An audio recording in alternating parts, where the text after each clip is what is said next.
Glória a Deus. Cumprimento os irmãos com a paz do Senhor Jesus Cristo, amém? Amém. Hoje é um motivo de muita alegria para mim de estar aqui. E eu gostaria de agradecer a Deus, primeiramente, por essa oportunidade de estar aqui essa noite com irmãos tão preciosos. Para mim é um presente de Deus estar aqui. Amanhã eu vou estar completando 23 anos de idade. E estar pregando o Evangelho aqui hoje, nessa noite, com certeza é um presente. O meu coração está cheio de uma mistura de alegria e de temor a Deus. Porque eu sei que Deus já começou a fazer alguma coisa aqui nessa noite. E Deus já está fazendo algo muito belo. E com toda a sinceridade do meu coração, eu estava ali orando para Deus, falando: Deus, está tão gostoso, está tão bonito, que eu não quero pegar no microfone e te atrapalhar. Eu quero que o Senhor faça a sua vontade nessa noite. Eu vim lá de Teoflotone com uma mensagem sobre amar a Deus, sobre aprender a amar a Deus. Mas desde que eu cheguei no culto, eu estou aprendendo sobre isso. Eunice, eu não tenho palavras para poder dizer o que é que eu estou sentindo, mas eu vi tanto amor por Deus enquanto você falava. Eu vi tanta paixão por Deus enquanto você falava, que o meu coração está constrangido. E tal sacerdote, tal povo. E realmente, essa igreja é sua cara.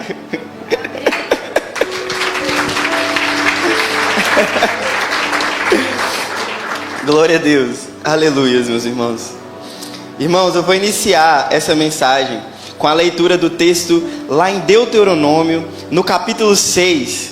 Nós vamos ler o versículo 4 e o versículo 5.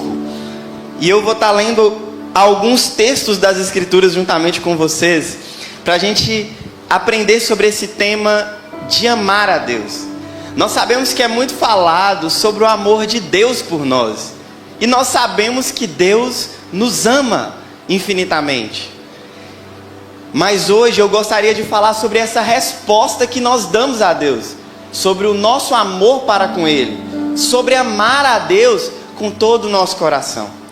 Eu gostaria de iniciar com a leitura de dois textos, um do Velho Testamento e um do Novo Testamento, explicando sobre o principal mandamento das Escrituras. E o primeiro texto está lá em Deuteronômio, no capítulo 6. E nós vamos ler o versículo 4 e o versículo 5, que vai dizer da seguinte maneira: Escute, Israel, o Senhor nosso Deus é o único Senhor. Portanto, ame o Senhor, o seu Deus, de todo o seu coração, de toda a sua alma e com toda a sua força. Amém? Meus queridos irmãos, esse texto... Muito obrigado, meu irmão. Deus abençoe a sua vida. Esse texto, ele está falando sobre algo muito importante. Na verdade, não é somente algo muito importante, é sobre o algo mais importante. Porque nós temos vários mandamentos dentro da palavra de Deus, mas Deus escolheu um mandamento para ser o maior. Se nós pegarmos todo o Velho Testamento, se nós olharmos, por exemplo, para o Pentateuco, os estudiosos contaram e contabilizaram 613 leis que Moisés entregou ao povo de Israel. E dessas 613 leis, o maior mandamento é amar a Deus de todo o coração, de toda a alma e de toda a força. Nós sabemos que o maior mandamento, aquilo que nós temos de mais importante, assim como esse louvor que a gente acabou de apresentar e de entoar a Deus, é amá-lo. Nós precisamos aprender a amar a Deus. Nós não podemos amar a Deus somente do nosso jeito, somente da forma que a gente quer, mas nós precisamos aprender a amar a Deus, porque esse é o maior mandamento. E nós vamos ver também, lá no livro de Mateus, no capítulo 24, no capítulo 22, perdão, versículo 35 e 36, Eu li um texto para poder basear no Velho Testamento, agora eu vou ler um texto para basear no Novo Testamento, que vai dizer assim: e um deles, intérprete da lei, querendo pôr Jesus à prova, perguntou: mestre, qual é o grande mandamento na lei? E Jesus respondeu: ame o Senhor seu Deus de todo o coração, de toda a alma, de todo o seu entendimento. Esse é o primeiro mandamento. Ou seja, meus queridos irmãos, o maior mandamento de todos. Tanto no Velho Testamento nós temos um embasamento disso, quanto no Novo Testamento nós temos um embasamento disso. O maior mandamento de todas as Escrituras é amar a Deus acima de todas as coisas. Mais do que o seu esposo, do que a sua esposa, mais do que o seu filho, mais do que as coisas desse mundo, mais do que qualquer prazer momentâneo. Jesus fala algumas coisas um pouco duras, e eu percebi aqui nessa igreja que tem aqui também disciplina com amor, e Jesus ele disciplina com amor. É aquela disciplina que vem regada com uma palavra de amor pela sua vida. Jesus fala: aquele que ama o seu pai e a sua mãe mais do que a mim, não é digno de mim. Mas as próprias Escrituras dizem que nós devemos honrar pai e mãe. A Bíblia ela não está se contradizendo, mas ela está colocando as coisas no seu devido lugar. Eu preciso amar o meu pai, eu preciso amar a minha mãe, eu preciso amar o meu irmão, eu preciso amar a minha irmã, mas eu tenho que amar Deus acima de todas as coisas, acima de tudo e acima de mim mesmo. Nós precisamos amar a Deus mais do que a nossa própria vida. O salmista vai dizer que a sua graça é melhor do que a vida. Existe algo que é superior à nossa vida, que é superior à nossa existência. Existe algo em Deus que quando nós alcançamos, nós experimentamos uma coisa que esse mundo não tem para nos oferecer. O apóstolo Paulo, diante do amor de Deus, ele diz: o amor de Cristo me constrange. O amor de Cristo nos constrange. E talvez o mundo pergunte, talvez as pessoas perguntem: mas por que eu devo amar a Deus? O porquê, qual é o motivo que eu devo esse amor a Deus? E as Escrituras vão dizer, no livro de 1 João, no capítulo 4, no versículo 19, vai dizer da seguinte forma: nós o amamos porque Ele nos amou primeiro. Todos nós somos um poço de pecado, ansiedade, tristeza e solidão até Jesus chegar, meus queridos irmãos. Nós devemos amor a Deus. Nós somos devedores de amor a Deus, porque Ele nos amou primeiro. Sabe quando Adão peca no jardim? Adão não vai arrependido até a Deus. É Deus que vai até Adão. Quando o homem peca, quando Israel pecava, quando cometia algum erro, era Deus que mandava o profeta para poder alertar aquele povo. E a causa e a razão disso tudo é que Deus nos amou antes de nós o amarmos. Deus não respondeu o nosso amor por Ele, é nós que devemos responder o amor que vem dEle. Nós o amamos porque Ele nos amou primeiro. Um dia na eternidade, Deus ele decidiu enviar o seu único filho para morrer por pobres pecadores como eu e você. E nós não merecíamos isso. E nós continuamos sem merecer. Mas é aí que o amor de Deus é glorificado e exaltado, porque Cristo nos amou quando a gente ainda estava nas trevas, porque Cristo nos amou quando nós ainda éramos pecadores, porque Cristo veio trazer a luz no meio das nossas trevas, porque Ele veio trazer paz no meio desse nosso coração conflituoso, porque Ele veio trazer tranquilidade a uma geração que é cheia de ansiedade, porque Ele veio trazer regozijo em uma geração que insiste em tanto em se entristecer por coisas passageiras. Para os jovens e adolescentes que têm uma paixão a cada semana, a cada aluno novo que se matricula na escola. Também já vivi isso, meus irmãos. Experimentei todos os tipos de amores desse mundo, mas nenhum deles se compara ao amor de Deus por nós. Porque o amor de Deus, a Bíblia fala que um abismo chama outro abismo. As duas maiores coisas que eu conheci na vida.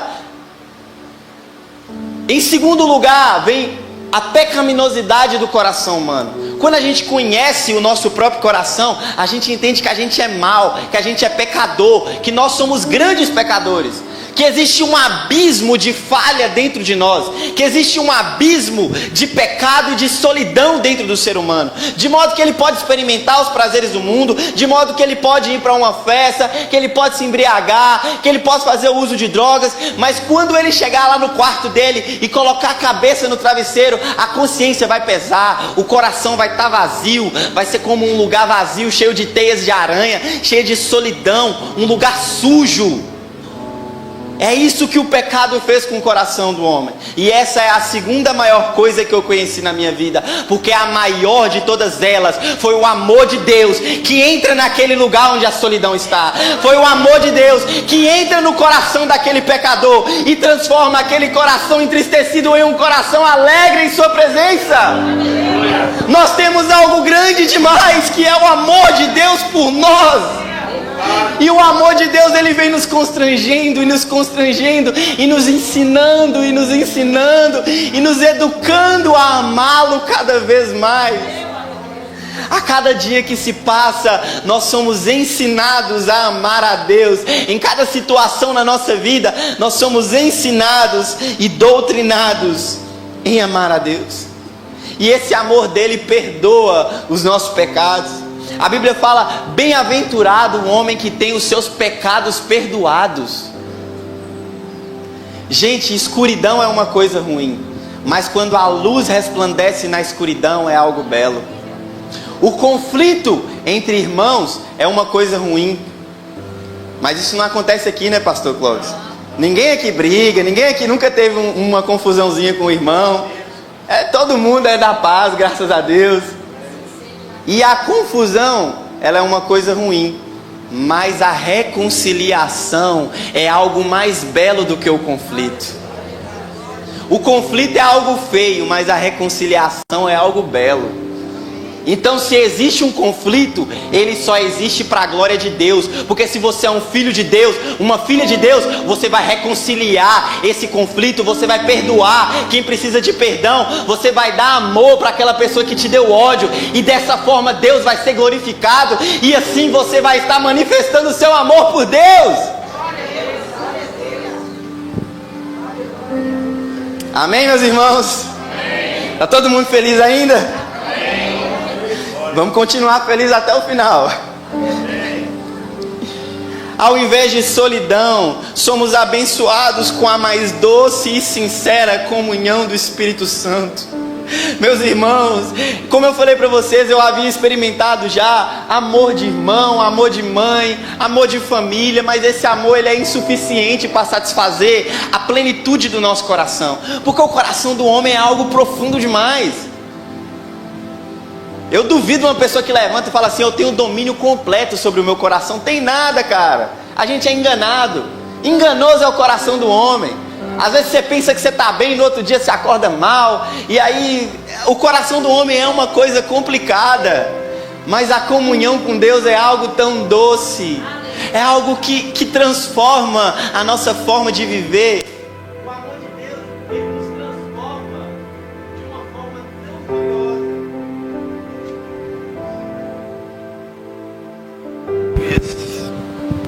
Glória a Deus. O amor de Deus, ele vai transformando aquela pessoa de dentro para fora, de forma que, se você permitir que Deus trabalhe em você, que Deus trabalhe no seu caráter, você vai começar a ser uma pessoa mais doce, a ser uma pessoa menos amargurada com a vida. Sabe, meus irmãos, essa é a obra que Cristo quer realizar em nós. Ele quer retirar de nós toda a solidão e quer colocar em nós a sincera comunhão. Glória a Deus. Essa comunhão, ela precisa ser exercitada, meus queridos irmãos. Sabe, irmãos, é impossível um cristão desenvolver a sua fé, desenvolver a sua salvação, se ele não tiver comunhão com Deus durante a semana. Domingo não é o dia para você poder se encontrar com Deus. Todo dia é o dia de você se encontrar com Deus. Vocês não precisam esperar dar dia 26 para poder orar não, viu, irmãos? Vai ter aqui o relógio de oração, mas enquanto não dá dia 26, você vai orando na sua casa, vai tendo seu tempo devocional com Deus. Porque uma das formas de expressar amor por Deus é você orar no seu quarto, é você abençoar o seu irmão lá no seu quarto, interceder pela vida das pessoas. E não vem com aquela desculpa de eu não tenho tempo, porque Deus é dono do tempo. Você pode dedicar 9 horas no seu trabalho, mas Deus não merece 1 hora de oração do seu dia, irmão. Isso no final das contas não se encaixa. Eu sei que tem dia que é triste, tem dia que a gente está cansado, tem dia que você está abatido, mas ora da forma que der, ora deitado, coloca o rosto no chão, rola no chão, chora para Deus, fala para Ele que quer que está te chateando, porque Deus te ama. E Deus, Ele te ama tanto que Ele quer passar os dias da sua vida com você. Deus te ama muito mais do que seu amigo, do que sua amiga. Deus te ama muito mais do que sua esposa. Deus te ama muito mais do que todos. Se a sua mãe te ama, meu irmão, quanto mais Deus. A Bíblia fala, pode uma mãe abrir mão de um filho, mas ainda se uma mãe abrir mão de um filho, eu, Senhor, não vou abrir mão de você. Deus está lá no seu quarto te esperando todo dia para você ter seu momento com Ele, porque o coração do pai se anseia em ter um filho com Ele. Eu escutei o pastor Paulo Borges Júnior falando uma vez que quando um pai ele pede ajuda para um filho lavar um carro, ele não está querendo que o carro fique limpo, porque a gente sabe que gente nova não faz as coisas muito certas. Mas que o pai, quando chama o filho, pastor Clóvis, para poder ajudar a lavar o carro, ele não está querendo só o carro limpo, ele está querendo a presença do filho. Sabe o que isso nos ensina, irmãos? Vocês todos foram chamados para poder fazer parte de uma grande obra de Deus, de estar aqui, de louvar, de adorar, de pregar o Evangelho. Mas deixa eu falar alguma coisa para vocês. Isso aí não surpreende Deus, porque Deus já é dono disso tudo. A obra, o Deus da obra é maior do que a própria obra. Então, Deus ele não está contando somente com a sua contribuição na obra, Ele está contando com o seu coração disposto em amá-lo. Ele está contando com o seu coração disposto em amá-lo. Existe uma história que ela me faz refletir muito sobre o amor de Deus. Existia uma jovem que, quando ela estava perto de completar os 18 anos de idade, ela decidiu ir para a mãe dela. É muito semelhante com a história do filho pródigo. Ela vira e fala assim para a mãe dela: mãe, eu quero ser alguém na vida, eu quero crescer, eu quero me tornar alguém, eu quero ser uma pessoa importante. Então eu vou deixar aqui o interior e eu vou para a capital para me poder tentar ser alguém. E aquela filha escondida da sua mãe, ela segue uma jornada, ela segue um rumo, ela segue um caminho distante da mãe. E aí quando ela vai para poder tentar a vida fora, as coisas dão errado. E quando a mãe dela descobre que a filha tinha fugido, na ausência da filha, ela começa a fazer cartazes. E ela começa a distribuir cartazes que estavam escritos da seguinte forma: minha filha, não importa o que você fez, não importa onde você está, eu ainda te amo, volte para casa. Então aquela filha, ao perceber o fracasso no mundo, ela começa a utilizar coisas indevidas, ela começa a fazer coisas erradas e ela acaba caindo no mundo da prostituição. Isso é muito forte, irmãos. Ela acaba caindo no mundo da prostituição. E aí o que acontece? Um dia, quando ela estava nesse trabalho dela, e ela começou a sentir o seu coração vazio, ela começou a sentir o seu coração incomodado com aquela situação. Então ela está descendo as escadas daquele local que ela estava e ela se depara com o quê? Um cartaz.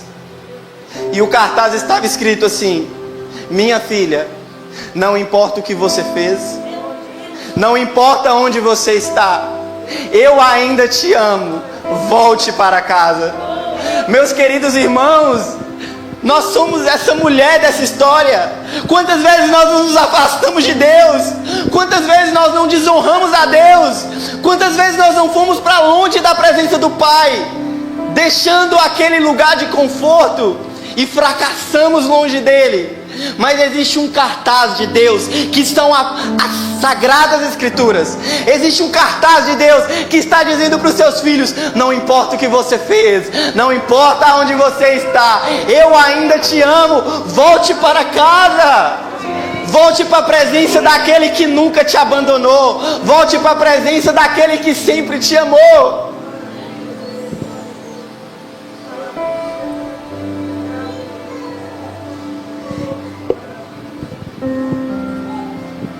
Semelhante à história de um jovem pecador que foi tocado por Jesus e a sua graça. Existe um jovem que ele cresceu em um lar cristão. Os seus pais eram cristãos. Mas quando ele foi completando, passando-se os anos, ele não tinha interesse nenhum pelas coisas de Deus. E quando ele fez 14 anos, ele recebeu uma oportunidade de trabalhar de jovem aprendiz. E quando ele recebeu essa oportunidade, foi a desculpa perfeita para os pais dele, Clóvis. Porque ele virou para os pais dele e falou assim: já que eu já trabalho, já que eu tomo conta da minha própria vida, eu posso fazer o que eu quiser. Então eu vou viver a minha vida do meu jeito.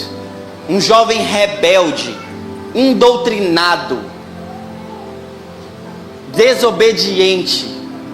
E aquele jovem, ele começou a sair de casa, ele começou a fazer coisas erradas, a desobedecer os pais, a chegar tarde em casa. Ele começou a usar bebidas, a beber muito, chegar em casa bêbado. Mas toda vez que esse jovem estava chegando em casa bêbado, quando ele subiu o morro da casa dele, a mãe dele estava com as mãos estendidas, orando para que ele chegasse em paz.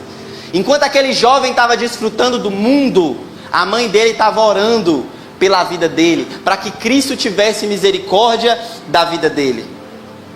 E aconteceu que os anos foram se passando e aquele jovem foi acumulando frustrações. Todo relacionamento que ele entrava dava errado. Todo relacionamento que ele entrava era amaldiçoado. Todas as coisas que ele fazia não davam certo. Ele tinha um sonho. E quando ele chegou para poder disputar algo que decidiria o sonho dele, ele perdeu e voltou para casa frustrado, Clóvis. Ele ficou frustrado com o mundo e com todas aquelas decepções que ele havia tido. Ele perdeu relacionamentos, perdeu amigos, brigou com pessoas e se tornou uma pessoa completamente desprezível. E nesse momento que ele se sentiu desprezível, ele se entregou inclusive ao uso de drogas. E quando ele chegou ao ponto de usar drogas, aquele jovem começou a ver o lixo de vida que ele estava vivendo. Ele começou a olhar para si mesmo e se sentir errado. Ele começou a olhar para si mesmo e perceber que tinha algo de errado com a vida dele. Então aquele jovem, vendo todos os fracassos da vida dele, pelo auxílio do Espírito Santo, ele pensou: essa vida está errada, eu preciso voltar para a presença do Pai. Então aquele jovem, diante de todas aquelas frustrações, ele corre para uma igreja. Ele confessa seus pecados, ele é tocado por Jesus, e Jesus muda a história dele. E 6 anos depois, esse jovem está aqui em Jampruca, pregando o evangelho para todos vocês, porque eu sou esse jovem, meus queridos irmãos. Há 6 anos atrás eu estava em uma praça, com um cigarro de maconha na mão, e vivendo a minha vida de uma forma miserável, e pensando qual é o sentido da vida, o que eu devo fazer, o que eu preciso fazer para o meu coração estar satisfeito. E eu descobri que o meu coração só pode ser satisfeito na presença de Jesus, porque longe de Jesus nada mais faz sentido. Glorificar a Deus, irmãos. Longe de Jesus essa vida não faz sentido. As coisas desse mundo não podem preencher o nosso coração. E eu lembro que quando eu tinha acabado de converter, pastor Clóvis, eu não sabia o que significava a palavra graça nas escrituras. Então eu peguei a Bíblia, eu subi em um monte e eu comecei a orar e jejuar e dizer: Deus, por favor, me ensina a Bíblia, Deus. Por favor, Deus. Eu não sei nada sobre as escrituras, eu não sei nada sobre a sua palavra, mas eu sei que o Senhor pode me ensinar, Jesus. E eu fui aprendendo aos poucos, meus irmãos, a amar a Deus. Eu ia orando e lendo livros e buscando conhecimento sobre Deus e passando madrugadas em claro dizendo: Deus, eu quero te conhecer, eu quero saber quem o Senhor é, eu quero descobrir qual que é o seu caráter, eu quero desnudar seu coração, Jesus. Me mostra o seu coração, Jesus. E esse clamor está em mim até hoje, e eu quero que esse clamor seja despertado no coração de todos nós, de modo que nós não nos sentiremos em paz com os nossos pecados, com as nossas falhas, mas clamaremos todos os dias: eu quero Jesus, eu quero Jesus, eu amo a Deus e eu quero Jesus, eu quero o Filho de Deus que se entregou por nós. Não tem sentido na vida até Jesus chegar, não tem razão para viver até nós conhecermos a Deus. Ah, Jesus. Ah, Jesus. Toca o coração dessa igreja, Jesus, com uma fome, com uma sede pela sua presença, por te conhecer mais e mais e mais. Nós sabemos, Jesus, que o Senhor é infinito. Nós sabemos que o Senhor é infinito e que o Senhor tem mais para nós. Eu fico imaginando se a gente perguntasse para o apóstolo Paulo: apóstolo Paulo, por que você ama Jesus? Eu creio que o apóstolo Paulo iria responder da seguinte forma: eu era apenas um religioso caminhando para Damasco, até que um grande clarão apareceu em minha frente, e aquele clarão era Jesus de Nazaré, o homem que salvou a minha alma, o homem que me amou quando eu ainda era um pecador. Eu fico imaginando se perguntasse para Pedro: Pedro, o porquê que você ama Jesus? E Pedro iria responder: eu era apenas um pescador e um pecador, até que um dia aquele homem apareceu e mandou eu jogar a rede do outro lado. Quando eu vi os peixes, eu sabia que os peixes não eram a coisa mais importante, mas sim aquele homem que era o salvador da minha alma, que é o salvador da minha alma. Ele me amou quando eu ainda era um pecador. Eu fico imaginando se a gente perguntasse para Maria Madalena: Maria Madalena, mas por que você ama esse Jesus? E eu imagino ela respondendo: eu era apenas uma mulher com 7 demônios, vivendo em prostituição e uma vida de pecado, mas Jesus foi no meio da minha impureza e levou santidade. Mas Jesus tocou aquela minha vida miserável e me deu uma vida santa em sua presença. Eu creio que Jesus me amou por motivos indesconhecíveis para mim, porque eu não vejo razão para um pecador como eu ser tão amado assim. Eu creio que Jesus me amou por motivos indesconhecíveis para mim, porque eu não vejo razão para um pecador como eu ser tão amado assim. Em Deuteronômio, no capítulo 7, no versículo 7 e versículo 8, vai dizer da seguinte forma: Deus falando para o povo de Israel: Israel, não pense que eu amei vocês porque vocês eram o maior de todos os povos, porque vocês eram o menor. Eu vou dizer, Israel, o motivo de eu amar vocês: eu amei vocês porque eu amei vocês. Isso é uma tautologia, é uma coisa que não tem resposta, é uma afirmação eterna e sem fim. Era como se Deus estivesse dizendo para o povo de Israel assim: eu não amo vocês por aquilo que vocês podem me dar, porque vocês não podiam me dar nada antes de mim. Eu amo vocês porque eu amo vocês. É isso que quebra minha cabeça todos os dias, porque eu sou uma pessoa muito lógica, e para mim tudo tem que ter uma explicação. Mas quando a gente chega diante de Deus e pergunta: Deus, por que o Senhor me amou? Eu não vejo razão em mim para Ele ter me amado tanto assim. Amém? Amém. E eu creio que você também, meu querido irmão, minha querida irmã. Eu quero dizer sim que você é muito especial, mas o motivo da gente ser especial é porque Deus nos fez assim, é porque Ele nos amou. O que tem de bom em nós é Cristo, o que tem de ruim em nós somos nós mesmos. Nós somos grandes pecadores, mas Deus é um Salvador ainda maior que o nosso pecado. E a gente aprende com homens que amaram a Deus com toda a força, com toda a vida. Nós temos aquela música que está sendo cantada muito agora. É Ele, é por Ele que eu estou gastando a minha vida. Aquela música foi baseada na história de João Batista, o homem que Jesus falou que era o maior no reino dos céus. Aí você pode perguntar para mim, mas João Batista ele não realizou nenhum milagre, ele não ressuscitou nenhum morto. O que João Batista fez para que ele fosse o maior homem segundo Jesus? A questão é que João Batista nasceu para poder amar Jesus, viveu para amar Jesus e morreu por amar Jesus.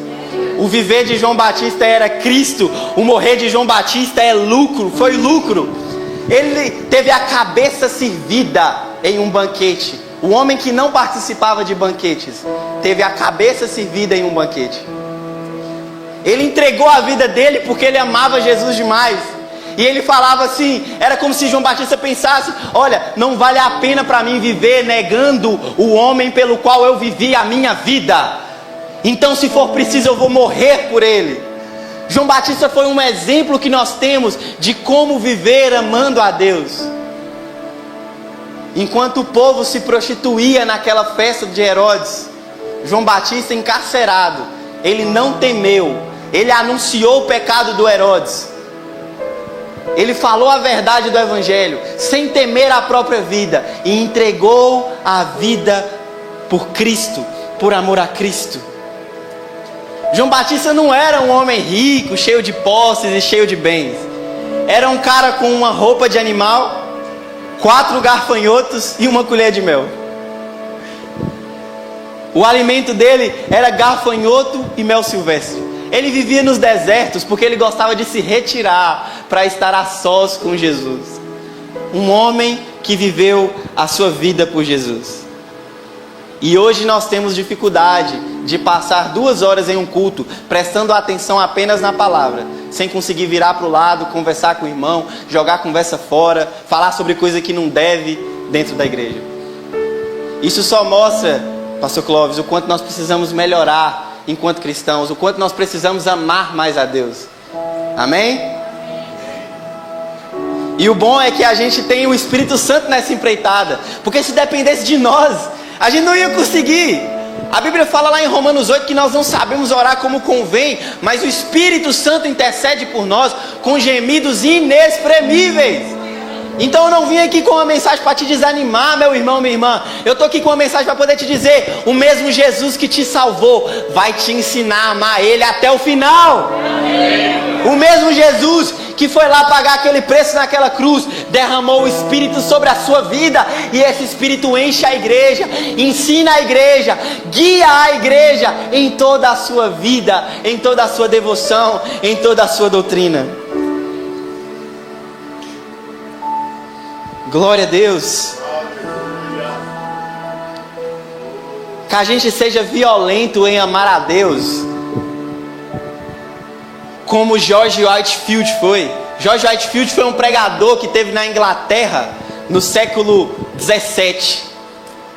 Ele era um cara que o povo expulsava ele da igreja, pastor, porque ele era pentecostal antes do tempo. Embora ele fosse de uma teologia reformada, ele gostava de pregar anunciando o pecado do povo e falando sobre Jesus. Então o povo das igrejas daquela época começou a anuir muito com a cara dele. E ele começou a fazer o quê? Parar de pregar? Não. Ele começou a pregar nas ruas. Ele começou a viajar para poder pregar o Evangelho. E ele fez isso por 30 anos. 30 anos pregando o Evangelho 3 vezes por dia. E aconteceu que no final da vida dele, ele morreu pregando o Evangelho. Ele subiu para poder descansar em seu quarto, e ele estava com uma vela acesa, né? E aí as pessoas começaram a perguntar a eles: Senhor Jorge, eu preciso que o Senhor me explique isso aqui nas Escrituras. E aí ele não conseguia entrar para o quarto dele, porque ele não conseguia parar de pregar o Evangelho. E ele gastou o seu último fôlego naquele momento, pregando o Evangelho de Jesus, falando sobre o amor de Jesus. Aquela vela se derreteu e chegou ao fim, e ela simbolizava a vida daquele homem que queimou até o final por amar a Jesus. Nós precisamos amar a Deus com todo o nosso entendimento. Isso significa que nós não devemos amar a Deus somente com o nosso coração, mas também com a nossa mente. Sabe por que muitos de nós às vezes não conseguem ter um momento devocional regular? Que a gente não consegue orar todos os dias? Não é nem porque a gente não ama a Deus, é porque a gente não planeja a nossa vida de devoção. Se a gente planejar o nosso dia e falar, não, eu vou tirar tal tempo aqui, quando eu acordar, eu vou fazer meu devocional. A gente tem que amar a Deus com o nosso entendimento. Deus nos fez humanos, não burros. A gente tem capacidade de raciocinar, Walter. E essa razão, ela deve ser usada para a glória de Deus. A gente precisa planejar as coisas com esse entendimento que Deus nos deu, para que a gente possa fazer a obra dele. O apóstolo Paulo fazia muito isso. Paulo era um evangelista estratégico. Ele ia nas capitais para poder pregar o evangelho, porque ele sabia que lá ele ia ter um alcance maior. Então a gente precisa usar o nosso entendimento também para a glória de Deus. Planeje sua vida devocional. Separe um momento do seu dia para Deus e não negocie isso. A conclusão dessa mensagem é que nós devemos, que nós precisamos amar mais a Deus. Amar mais a Deus. Coloque-se de pé nessa noite.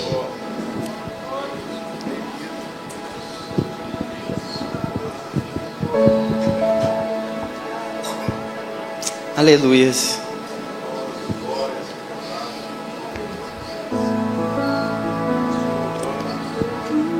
Nós estamos aqui para poder depositar todo o nosso louvor, toda a nossa adoração e todo o nosso amor a Deus. Eu poderia vir com uma mensagem mamão com açúcar. Eu poderia vir com uma mensagem que todo mundo sairia sorrindo de alegria. Mas não tem como ter sorriso em nossos lábios se o coração de Deus não estiver alegre. Eu prefiro que você esteja com lágrima nos olhos e o coração de Deus alegre, do que você com um sorriso no rosto e o coração de Deus entristecido. Então eu quero que nesse momento, durante esse louvor, você entregue toda a sua devoção a Deus. Você entregue toda a sua adoração a Deus. Você entregue todo o seu coração a Deus, o amando, o adorando e entregando para Ele tudo o que é dele por direito. E assim eu agradeço a essa oportunidade. Agradeço a essa igreja. Agradeço ao pastor Clóvis. Agradeço ao Silas que me convidou, que é um grande amigo. Agradeço a recepção de toda a igreja. E deixo essa mensagem como a primordial: que nós venhamos amar mais a Deus. Amar mais a Deus, mais até do que nós mesmos. Amém. Pai, no nome de Jesus, nós abençoamos agora a tua igreja, Senhor. Manifeste agora o teu santo poder sobre a vida do teu povo. Meu Deus, que esta palavra ministrada nesta noite, meu Deus, que ela encontre lugar nos nossos corações, nos corações daquelas pessoas que nos assistem. Meu Deus, muito obrigado, Senhor. Obrigado pela vida do João, obrigado. Obrigado, meu Deus, pela sua esposa, obrigado pela sua família. Obrigado, meu Deus, pela caravana, por esta equipe que está junto a ele. Muito obrigado, Senhor, porque o Senhor os trouxe até aqui em paz e segurança. Mas nós te pedimos, Pai, que o Senhor conduza-os ao seu regresso, da mesma forma que o Senhor os trouxe. Que o Senhor os leve, Senhor, em paz e segurança, livrando de todo mal, de todo acidente, incidentes, defeito mecânico, de pane elétrica. Pai, em nome de Jesus, que o teu anjo esteja acampado em redor dos teus filhos. Abençoamos agora a tua igreja, Senhor. Que o Senhor os dê uma semana vitoriosa. Que eles tenham a melhor semana da vida deles, Pai. Frustre agora todo projeto maligno contra o teu povo, Senhor. Meu Deus, venha curar as enfermidades, solucionar, meu Deus, problemas, causas impossíveis para o homem, mas que é possível para o Senhor. Abençoe agora as famílias aqui representadas.